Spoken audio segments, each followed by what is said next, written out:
2024 के चुनाव चिराग भैया के नाम सुपर हिट हो गई।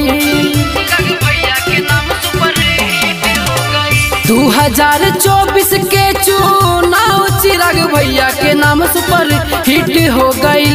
तो देख के जाला विरोधी सब चित हो गई। देख के जाला विरोधी सब चित हो गई।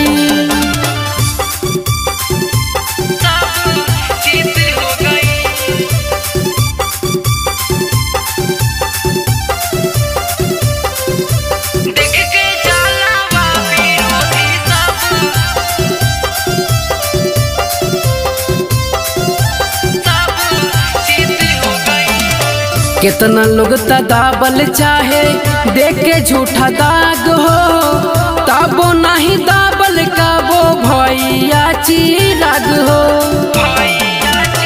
कितना लोग झुकावल चाहे देख के झूठा दाग हो, तबो नहीं दाबल काबो भैया चिराग हो।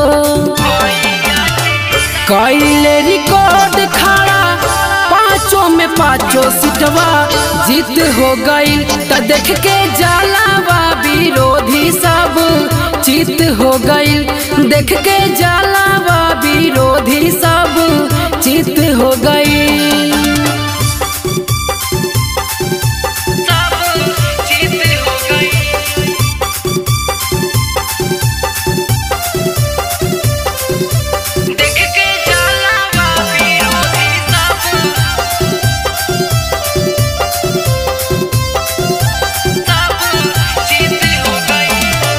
नाली गली रोड बनी करी है विकास हो, इनके पड़ा है सारा जनता के आस हो।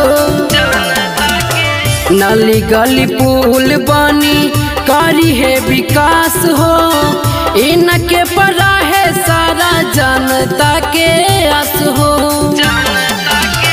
सुन के दहाड़ दिल राजा के दुश्मन गिरा हिट हो गई।